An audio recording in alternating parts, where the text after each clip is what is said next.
Hello, je suis contente de vous retrouver.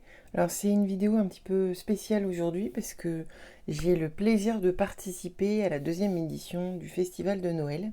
Alors, l'année dernière, il y a un groupe de 7 scrappeuses qui a lancé ce concept et cette année, elles se sont dit que plus on était nombreuses, mieux c'était. Et elles ont réuni 24 créatives pour vous proposer en fait un calendrier de l'Avent géant.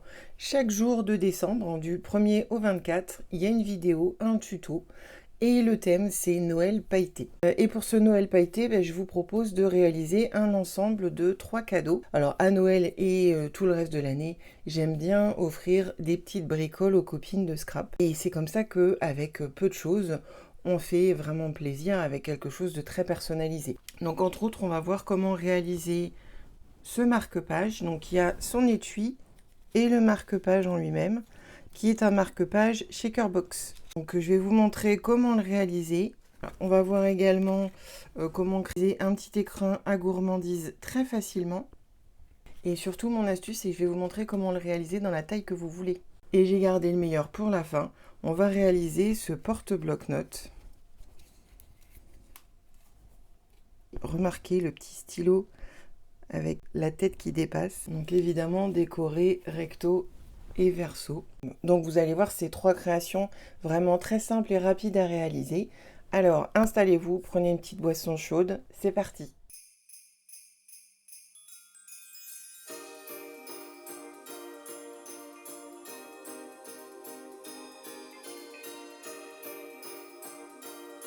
Alors on va commencer par faire un joli écrin pour ce bloc-notes et ce stylo tout mignon. Les deux, je les ai trouvés chez Action. L'idée, c'est de faire un porte-bloc-notes où on peut changer le bloc-notes une fois qu'il est terminé. Donc comme ça, c'est un étui réutilisable. On va y mettre une zone pour pouvoir glisser le stylo et le garder tout le temps proche du bloc-notes. Donc mon point de départ, ça va être une grande feuille A4 que j'ai recoupée. Alors, j'ai pas recoupé la longueur, j'ai gardé 29,7 et je l'ai recoupée à 16 cm en largeur. Ensuite, j'ai marqué un pli à 14,1 de chaque côté. Voilà, comme ça, je suis sûre que les deux pans ont exactement la même dimension. Donc 14,1 de chaque côté, ce qui nous laisse 1,5 au centre. Voilà, donc comme ça, on a la base de notre porte-bloc-notes. Pour la fermeture de ce porte-bloc-notes, j'ai coupé un tout petit morceau de 6 par 3 cm. Dans la longueur de 6 cm, j'ai marqué le pli à 1,5 puis à 3 cm. Donc ça, ce sera collé au dos parce que moi, j'ai prévu de rajouter un papier à motif par-dessus. Donc comme ça, ici, il ne nous restera plus qu'à faire la fermeture. Je vous expliquerai après comment. À l'intérieur, on va créer une pochette qui va recevoir notre bloc-notes. On glissera le bloc-notes dedans. C'est comme ça qu'on pourra le changer une fois qu'il est fini. Voilà, donc ça, c'est un papier de 13 par 12,5. Donc dans la longueur de 13 cm, j'ai marqué un pli à 1 cm de chaque côté.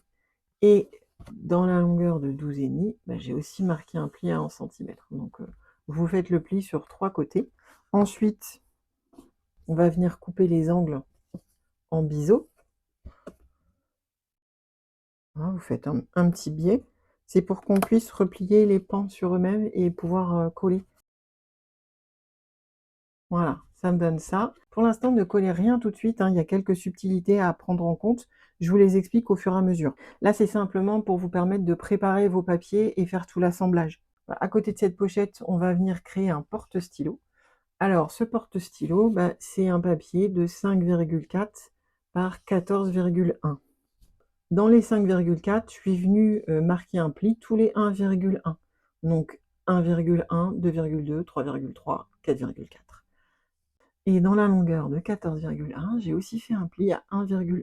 Pourquoi ces mesures un peu particulières? C'est pour que ça corresponde à mon stylo. Donc j'ai mesuré pour que le stylo puisse glisser dans la pochette, mais sans tomber et qu'il soit retenu en fait par la pochette. Il faut un pli de 1,1.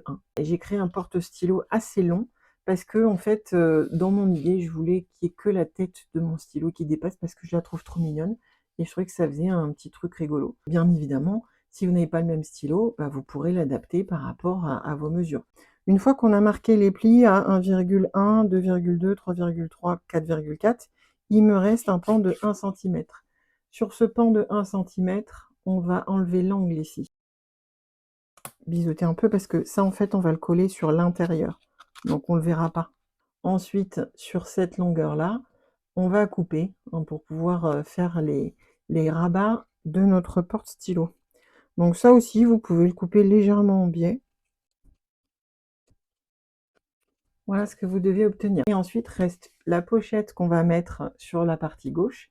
Donc celle-là, elle fait 13 par 8. Il n'y a pas de pli sur cette pochette parce que je voulais faire une pochette assez plate.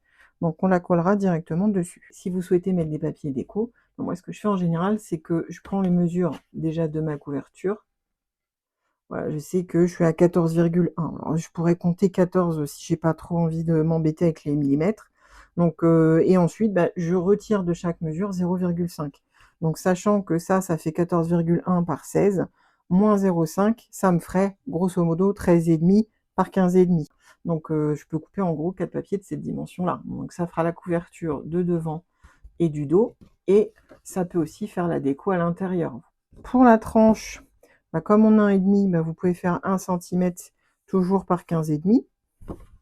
Pour cette pochette-là, une fois qu'on a plié les rabats, il nous reste 11 en largeur, donc ça ferait 10,5 de papier à motif sur 11. Pour le porte-stylo, alors là, vu que c'est pas très large, je ne me voyais pas enlever 0,5, donc je suis partie sur 0,9 de large par 12,5 de long. Pour cette pochette-là, c'est assez simple, hein, vu que c'est du 8 par 13, ça fait du 12,5 par 7,5. Et si vous le souhaitez, vous pouvez aussi mettre un petit papier déco sur cette languette-là. Comme il reste en fait en gros un carré de 3 par 3, je suis partie sur un carré de 2,5. Mais moi, je vais vous montrer aussi une autre alternative de décoration, vous verrez par la suite. Donc pour la déco, je me suis fait une petite sélection de papiers. Alors, majoritairement, c'est la collection So In Love de Socai. Mais il y a aussi un petit peu de Sunshine de Happy Little Fox. Donc je me suis amusée à arrondir les ongles avec cette pince-là. C'est une Crocodile Corner Champer, mais vous avez des perfos toutes simples qui permettent d'arrondir les angles. Donc je l'ai fait sur ma base et sur les papiers que je vais utiliser. Donc la languette, je l'ai collée au dos. Donc j'ai mesuré le milieu pour me servir de repère. Donc à ras du premier pli. Et maintenant, je vais pouvoir coller tous les papiers, sauf celui du dessus. Donc celui du dessus, je le garde pour la fin. Donc maintenant, on a l'emplacement pour le stylo. Et on a l'emplacement pour le carnet. Donc, le carnet, on va s'en occuper tout à l'heure parce que, très honnêtement, je ne peux pas le laisser comme ça. Ça jure un peu. Je mets le carnet dedans.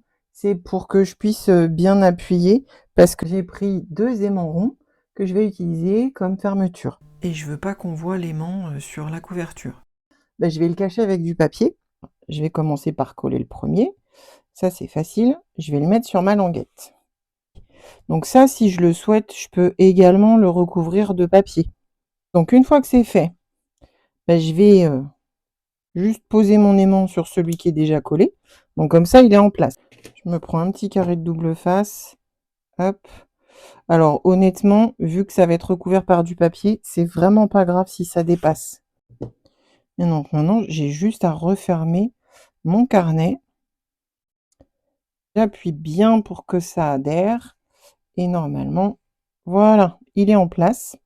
Donc maintenant, je vais pouvoir retirer la petite pellicule du dessus et coller mon papier par-dessus. Maintenant, je peux coller mon papier du dessus. Si vous n'avez pas d'aimant, vous pouvez aussi mettre une pastille de scratch, ça fonctionne très bien. Le papier déco ici sur la languette, ça peut être bien. Moi, je vous propose une option supplémentaire que je trouve très jolie. J'ai fait fondre à l'avance un cachet de cire en 2 couleurs. Donc ça, si ça vous intéresse, j'ai un tuto qui montre comment le réaliser. Je vous mettrai le lien dans la barre de description. Et donc, je vais le coller par-dessus mon papier. Donc ça peut être une deuxième option. Vous voyez, ça donne une petite touche girly qui est très sympa. Et maintenant, c'est l'instant paillettes. On va utiliser une plastifieuse. Je ne suis pas sponsorisée par Action, mais celle-là, je l'ai aussi trouvée chez Action. J'en avais une de chez Bureau Vallée depuis 10 ans, mais elle m'a lâché cet été. Donc, au moment de la racheter, j'étais chez Action. Je dis, allez hop, je prends celle-là. Donc, elle est aussi pratique que l'autre. Je ne sais pas si elle durera aussi longtemps. Ça, le temps nous le dira. Donc, on va créer un marque-page qui fait Shakerbox et qui est bourré de paillettes. Donc, à la base, moi, je ne suis pas une très grande fan des paillettes, parce que, bah, dès que j'en utilise, en fait, ça en met partout. J'en retrouve pendant des semaines, ça m'agace à un point et en fait, avec cette technique-là, bah, j'ai eu 0 paillettes sur mon plan de travail, donc j'étais absolument ravie et j'ai réussi à faire ce petit marque-page qui est, tout translucide, voilà, qui fait shaker box. Et en fait, avec cette technique-là, bah, vous pouvez mettre l'épaisseur que vous voulez dedans. Vous n'êtes pas limité par juste des paillettes et même les sequins, parce que à la base, on ne peut pas mettre trop d'épaisseur dans les pochettes à plastifier. Alors qu'avec cette technique-là, bah, vous allez voir, vous pouvez mettre ce que vous voulez. Et j'ai trouvé ça assez génial. Je me suis inspirée d'une vidéo que j'ai vue sur la chaîne Tuto Scrap. Je crois que c'est Justine. Je suis partie d'une pochette à plastifier au format A5. Donc je vais recouper à 5,5 dans la largeur. Je vais garder toute la longueur qui fait 15,5. Donc je vais couper la partie où c'est déjà scellé. Hein, vous voyez, quand on l'ouvre en deux, il y a une partie qui reste attachée. Donc c'est cette partie-là que je vais recouper à 5,5. Je vais vouloir laisser un bord de 3 mm sur chaque côté. Donc je vais recouper un morceau de 4,9 par 14,9. Donc ce grand morceau-là, 5,5 par 15,5, c'est la partie qui est déjà scellée. Et ensuite, les deux petits morceaux, donc de 4,9 par 14,9. Ces morceaux-là, en fait, quand vous coupez une pochette, vous voyez que le bord extérieur, il est brillant. Et quand on regarde à l'intérieur, c'est mat. Donc les côtés mat m'intéressent, parce que les côtés mat, en fait, c'est ce qui est collant. Donc moi, je vais prendre ces deux morceaux-là, je vais les retourner, et je vais mettre les deux faces brillantes l'une contre l'autre. Et donc cet assemblage-là, bah, je vais le glisser à l'intérieur du plus grand. Donc je vais le placer de telle façon à ce que j'ai bien à chaque fois une marge de 3 mm environ sur chaque côté. Donc sur les 4 côtés, il faut que je retrouve cette marge-là. C'est ce qui va permettre de bien sceller la shaker box. Vous voyez, il faut vraiment qu'on voit une marge sur les 4 côtés. Alors ce côté-là, ben, c'est déjà scellé, donc c'est pas un problème, mais sur ces 3 côtés-là, il faut vraiment qu'il y ait une belle marge, donc pour être sûr que c'est bien scellé à la fin. Voilà. Et ensuite, bah, la super astuce que je vais vous montrer, c'est d'utiliser le bouton Release qui est à l'arrière de la machine. Alors ce bouton-là, en pratique, c'est pour éviter les bourrages. Voilà. Mais là, en fait, on va s'en servir pour passer une première partie de mon assemblage, s'arrêter avant la fin pour qu'il y ait la première partie de scellé, que ça reste ouvert et que je puisse glisser mes paillettes dedans. Donc, je mets mon petit marque-page, mon assemblage dans la machine. Hop. Et quand le bout de papier est arrivé au bout, hop, je fais release et je tire dessus. Voilà, donc il me reste une partie qui est un petit peu ouverte. Mon marque-page, il n'est pas encore scellé, mais c'est bien ouvert à l'intérieur. Je peux mettre des sequins, des paillettes. Donc là, je vais y aller sur la paillette.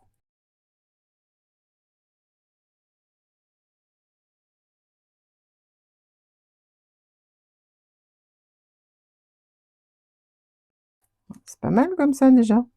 J'aime bien. Et donc maintenant, la plastifieuse est toujours en route. Je vais la passer pour sceller la dernière partie. Donc là, je la repasse dedans. Voilà, ça devrait être bon. Et donc là, on tire. A priori, c'est scellé. Donc, il y a une marque, mais franchement, avec les paillettes, on ne la voit pas beaucoup. Et donc maintenant, je vais pouvoir m'amuser à tout secouer. Habiller mon marque-page. Je vais perforer le haut. Alors évidemment, là, bah, je prends le risque qu'il y ait des paillettes qui s'échappent. Hein. Donc c'est pour ça que je vais mettre un œillet. Comme ça, ce sera scellé. Hop.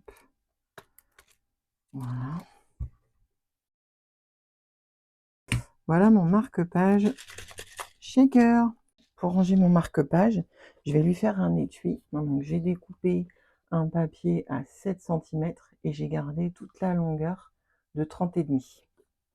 Donc j'ai marqué un pli à 16 cm. Alors je vais recouper le pan le plus petit et j'aimerais bien le faire en arc de cercle. Mais avant de découper, sur le verso, sur l'intérieur, je vais placer à l'avance mon adhésif double face. je vais placer un die rond qui est un tout petit peu plus grand que la largeur de mon papier. C'est un die de 7,5. Et pour être sûr qu'il ne bouge pas pendant que je le passe dans la machine, je vais mettre un petit peu de masking tape. Alors des fois le masking tape, même le masking tape, il est un peu trop collant. Donc laissez-le coller 1 ou 2 fois sur votre main. Ça va lui enlever du pouvoir adhésif et ça évitera de déchirer le papier au moment où vous enlevez le masking tape. Et ça, je le passe dans ma machine de découpe. Et voilà, donc j'ai plus qu'à décoller délicatement mon masking tape. Comme j'ai mis mon double face avant, il est bien découpé et il suit jusqu'à la pointe du papier. Donc maintenant, j'ai plus qu'à enlever ma pellicule et à coller. Et ma pochette, elle est faite.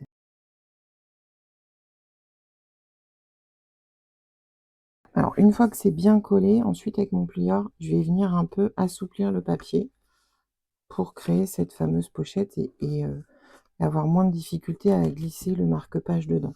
Donc j'y vais doucement pour pas décoller mon adhésif double face, mais voilà, je l'assouplis un tout petit peu. Voilà, donc vous voyez maintenant il se décolle un petit peu mieux de l'autre papier. Et là je peux glisser mon marque-page dedans. Et voilà, il ne reste plus qu'à décorer. Et quand je fais un envoi aux copines, j'aime bien l'accompagner de petites douceurs, des sachets de thé, des petits chocolats. C'est l'occasion de faire un mini écrin pour les offrir. Voilà, par exemple, ce type d'écrin. Et je vais vous montrer une astuce pour les faire en fait dans la taille que vous voulez. Pour vous montrer, je vais partir d'un carré de 19 cm. Mais vous, une fois que vous connaîtrez l'astuce, en fait, vous pourrez utiliser le carré de la taille que vous voulez. Alors, la première chose qu'on va faire, c'est de le replier sur sa diagonale. Voilà l'astuce. Vous prenez votre règle et vous mesurez la longueur de votre diagonale. Ici, la mienne, elle fait 26,7. Cette longueur, vous la divisez par 3. Donc chez moi, 26,7 divisé par 3, ça fait 8,9. Donc il faudra, alors par précaution, je vais enlever 1 mm. Donc je vais faire 8,8. Donc il faudra marquer un pli à 8,8 de chaque côté. Ensuite, il faudra marquer un pli ici. Dans mon étui, j'ai prévu un espace pour pouvoir glisser un petit chocolat dedans. Donc cet espace-là, comme moi j'avais un chocolat un petit peu épais, ici j'ai marqué un pli à 1,5 pour que ça fasse une certaine épaisseur. Vous pouvez faire plus ou moins. Ça, c'est vous qui décidez. Donc moi je mets 1,5, ça pourrait être 1 cm. Alors moi je fais au massicot parce que j'ai une lame pliante. En fait, j'ai remarqué que sur mon massicot, comme j'ai des graduations tout le long, je peux me caler sur la graduation 1,5 en étant sûr que je suis droite. Je maintiens bien mon papier et je peux marquer mon pli. Alors là, il va falloir appuyer assez fort parce qu'il y a 2 épaisseurs. Vous voyez, ça a quand même marqué de l'autre côté. Donc ça va me permettre d'avoir au moins une ligne de repère pour pouvoir plier. Donc maintenant, il va falloir remarquer bien les plis.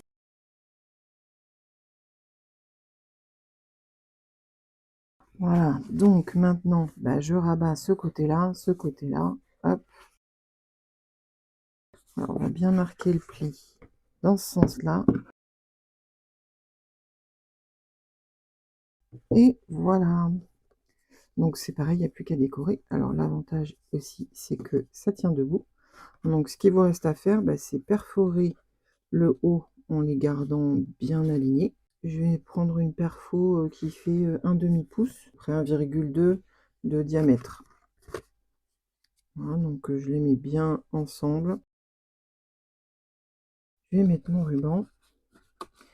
Et alors vous remarquerez que j'ai rien collé, hein, donc ça peut rester comme ça.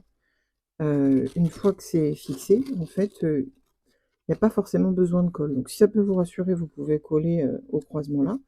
Et voilà, je peux mettre un sachet de thé de chaque côté. Et je peux glisser mon petit chocolat dedans. Et ça, c'est prêt à être décoré pour offrir. Ça pourrait même servir pour une déco de table, hein. Donc, j'ai fait la taille au-dessus, j'ai fait la taille en dessous. Et j'ai même testé un mini rikiki. Donc, toujours le même principe en fait. À partir du moment où vous avez mesuré la diagonale et que vous la divisez en 3, vous pouvez faire la taille que vous voulez. Et voilà le résultat une fois la déco finie. Donc j'ai utilisé principalement des tampons Scrap Didi et des dies, DY et compagnie. Le cachet de cire aussi, il vient de chez DY et compagnie. Voilà, donc j'ai décoré le verso aussi avec un petit renard Scrap Didi. Et donc à l'intérieur, j'ai mis quelques bricoles côté gauche, hein, dans la pochette. Voilà mon étui à stylo. Pour le bloc-notes, j'ai fait le choix en fait de retirer la couverture. Je l'ai simplement coupé au cutter et j'ai tamponné la première page pour que ça fasse une petite déco. J'espère que cette vidéo vous a plu et vous a inspiré. Si vous avez envie de soutenir ma chaîne, vous pouvez liker cette vidéo, la commenter, vous pouvez vous abonner. Vous pouvez aussi, si vous êtes sur smartphone, la booster. Donc vous avez une fonction boost. Et si vous avez envie de m'offrir un petit café, vous pouvez cliquer sur l'icône merci, c'est un petit cœur en bas de la vidéo. Et moi, je vous dis à bientôt pour d'autres vidéos. Ciao!